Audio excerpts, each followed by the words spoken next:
Okay, so this is Mr. Sickinger's post that he needs help to bring awareness to the rate increases that are being proposed and requested by Blue Granite, Utilities Incorporated, Carolina Water Service, whatever name you want to call them this month. And they're talking about, he writes 50%, I read 56%, $90 a month. At 50%, that's about right. It'd be pretty close for us. Just roughly. I read 56. It brings it for us. If it's 56, it brings it up to about 103. So if you feel you can help him out, reach out. I think that it's a bigger issue than just Irmo. So I get it. He's recently elected to the council. He takes office, I think, in a couple of weeks. It's the beginning of December. It's for 14 November now. So yeah, a couple of weeks around about that he gets sworn in, and clearly he wants to hit the ground running. This is a good one to put front and center. Everybody needs to go to the hearings when they are announced. They're going to try to do those hearings in an afternoon on a weekday when you have to go get kids from school or at work. They're going to make it difficult because they always have. We can't have 10 people show up at these hearings. People are very passionate about the town elections and the town issues. This, in my mind, is just as big, if not bigger, than any of those things, because this directly affects people's bottom line, and there are already people who simply can't afford it now. It's something has to be done to stop this company. It's come off the rails, and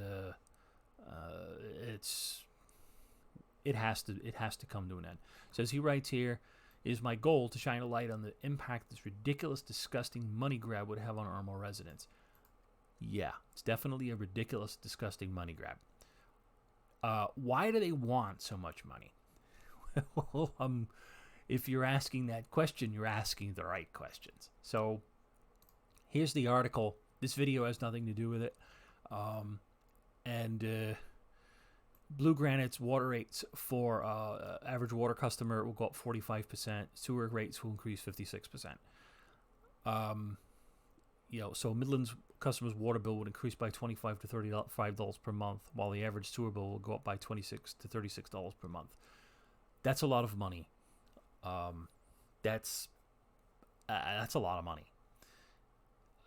Just think about what costs that kind of money. Our kids' lunch money that we have to deposit into his little account. That's probably about what it is every 2 to 3 weeks. But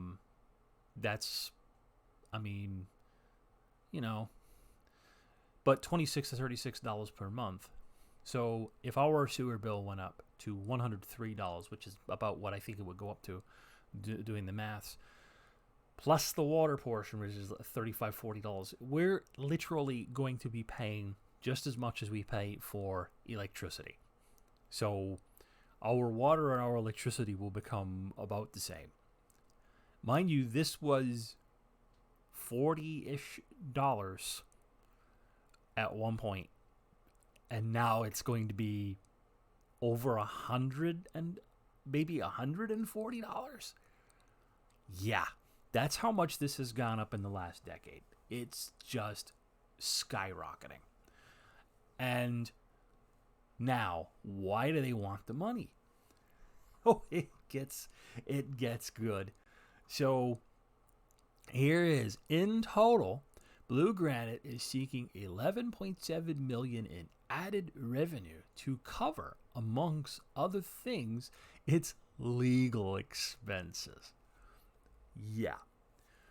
Why do they want to cover the legal expenses? Because they've been fined millions of dollars for polluting the waterways, the rivers, the streams. People complain about smells in their back of their house where the creeks are because there's sewage in them, and it's just amazing to me. Now you also have to keep in mind that they also have to pay former DHEC chief Catherine Heigl. That's right. The former DHEC chief went to work for the company that she was regulating. That's interesting. I thought it was illegal to do that. I thought that there was a year time frame where a government official couldn't go work for a company that they were regulating, because I mean DHEC is the Department of Health, which regulates sewage and things like that. I mean, I didn't think you could do that, but hey, she managed to do it. Nothing happened to her. They let her do it. So here we are. So again, they want the money so that they can pass their legal costs to the customers.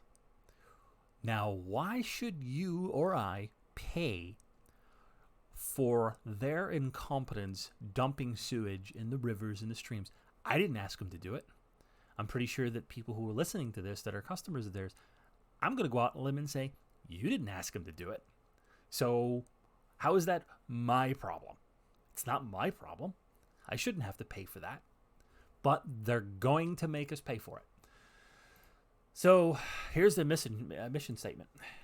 To improve the quality of life for our customers by rate jacking, some people, and I'm sure there's going to be vulnerable people. Yeah, you just improve their quality of life. Thanks. And communities by providing safe, reliable, and cost-effective water. Cost-effective at 56%. Okay. And wastewater services while promoting environmental stewardship. They're going to promote environmental stewardship. Let's just go and get into it, shall we? Sewage discharge into the Saluda River from fire escape plant ends. That's because they finally shut it down and connected it into the city's sewage system. This has been going on the entire time I've been in the state. That they've been literally dumping. This has been going into the river. I mean, it just never end. I mean, this is the thing. I don't know what to say. I mean, they've just been dumping it in the river forever. From what I understand, since the 80s. It's 2019. So, dumping stops in Saluda River after sewage plant shut down. This is the other one, okay? The other one that they had that was, that they were dumping sewage into the river. This is the one where the town of Lexington, Wednesday, the town of Lexington took ownership of the Carolina Water Service plant and shut it down after it dumped thousands of gallons of fecal matter and other waste into the river. The town of Lexington just got fed up with it and just said, enough. They paid for it, literally. According to DHEC, the standard pollution amount allowed by state regulations is roughly 400 fecal forms of bacteria, and in many cases, the tests showed that more than 4,000. It is just... They finally just said, enough. So the town ended up having to pay quite dearly for that. And here's that article where there's McDougal, the mayor of Lexington, and, it says a jury now says the town will have to pay more than $7 million for that facility. Basically, they did some eminent domain thing because they just said, look, you can't keep dumping in the river. We're not going to allow it. We're going to put it to an end. And that was it. And they took it over. So, this is the problem with this. This has been going on. Like, This is what we fought for the last 6 years. I've been saying every time we talk about this, we're not here. This has been. This is. I mean, the town of Lexington just got fed up with it, and this is how bad things have gotten with this company. So here's a map of the area. It says Irmo, and the Friarsgate plant is right here, which is now this is being pumped into the City of Columbia. I think the other one that the town of Lexington took over, I want to say, is here. I think it's this. I think this was their other plant that, because I remember would go through here and you would smell it. I think this is the other one that the town of Lexington now has to pay $7 million for this hunk of dirt that isn't processing waste anymore. $7 million. I mean, hey, this is what bothers me about this. They want $11 million or whatever from the ratepayers to pay for legal expenses, but they just got 7 from Lexington, and they don't have the expense of running this anymore. So figure that one out. Of course, we have the various lawsuits from people on the river and the people who work the river, and it literally, we got the zoo down there, we got sewage going. This is just a bad situation. 2016 discharges, treatment plant at Friarsgate didn't properly clean it up. Waters I-20 plant, long history of troubles, $1.5 million fine. This is just, I mean, regional planners have pushed to eliminate all wastewater discharges from the lower Saluda since the 1980s. This has been going on forever. I mean, forever. So this is a company that really doesn't give a damn. And here we are, August the 6th. Blue Granite Water apologized to customers about Lake Murray sewer system spill. It just keeps going on. It just keeps happening. It goes on and on and on. This is this article about the rate hike. Now, our esteemed DHEC chief,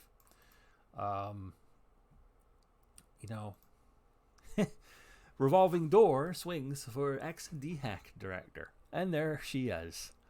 Former Department of Health and Environmental Control director. What does she do? She goes and works for, less than a year after quitting her post as South Carolina's top environmental official, Katherine Heigl took a job with troubled water company that has clashed repeatedly with the state agency she's ran. It just amazes me that this is allowed. This is okay. I mean, this is okay. She says she was not substantially involved in regulating Carolina water and has a legal opinion from a law firm blessing her move. However, leading river advocate sees it differently, saying Heigl was active in dealing with issues involving Carolina water. I know that. I know that. And of course, this needs more attention, and there's a whole bunch of outrage about it, but nothing happens. This is why you have to you have to say something about this. And this is yet another article. Katherine Heigl needed to leave. She needed to leave. According to Heigl, she doesn't need the money. Well, of course not. Because we're going to be paying her salary. I mean, we're going to be paying a substantial amount of her salary. They don't need $11 million for nothing. And this is the $7.25 million that they got for that plant, that piece of dirt down there. And, the town offered to purchase a water service back in 2017 for $1.58 million before taking possession of it in 2018. The town just couldn't do it anymore. I mean, they were dumping into the river and causing a bad problem, and now the town has to give $7.25 million to these people. This just doesn't get any better. So how about my own personal dealings with these people? So I got a couple documents that I dug out. This is a letter that we got, and I want you to pay close attention to the date on it. May the 25th, 2007. Um, when we bought our house, the house that we're in now, we bought this house. We didn't know that we had to go to these people for sewer. We went to the city of Columbia. We didn't know that. It wasn't conveyed to us at closing. We didn't know. It was a mistake. Whatever. I asked to make it right. It was just some woman on the other end, very snooty, like I'm stealing from them. And I just had no idea. This is actually a common theme that happens here in town where people are completely unaware that it's a split system.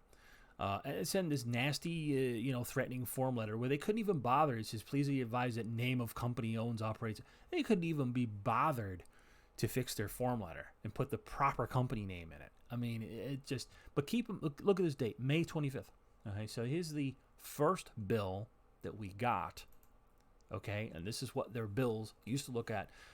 Now take a look at this date up here. Prior read, 5/24/2007. This is the day before, because this is the same day that I called them when I was made aware. It was the 24th. And I called them and said, okay, we need to fix this problem. Okay, send me a bill. I'll pay you right now, whatever it is, no problem, and be done with it. The next day, they're printing nasty letters about it. Just because the management of this company is just worthless. They were worthless in 2007. They're worthless in 2019, almost 2020. Absolutely freaking worthless. Now, how do I know that this is the date? Why this date is significant? Because this is the date that we called a plumber because we started having water back up into the house. So we called the plumber because we thought it was in the house. Plumber came, put camera down the line all the way out and said, it's at the street. Call the city of Columbia. We call the city of Columbia. Well, that's not our system. That's Carolina Water Services system. Oh. So we called them. We were made aware of it. Didn't know. Tried to make it right. Said, hey, just, send me what I need to do. Let's start an account. Started an account. 5/24, because I forgot I couldn't scan I actually have the bill from the plumber, and it wouldn't scan. It just wouldn't, it would come out too light, and it just wouldn't, I couldn't really display it.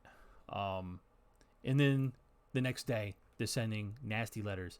Our office has been informed that residents above are just currently occupied, and we have no record of anyone applying to our company for sewer service. I did the previous day. Yeah, we have been informed. I was the one who informed you. That's how I know about all this. It's just, Public Service Commission rules. This is the whole problem with this. We're going to terminate it. I already had an account, as you can see there. This is what one hand doesn't know what the other's doing in this company, and that's why you have things like this going on. Discharging into the Saluda River. This is why this goes on. This is why you have to fight this company, tooth and nail. You have to fight this company and drive them out, and that's all there is to it. So anyway, I've rambled about this enough. Hope you. I wish us all luck. So, anyways. Support Eric's little blurb here. Hope you found this information useful. Till next time, cheers.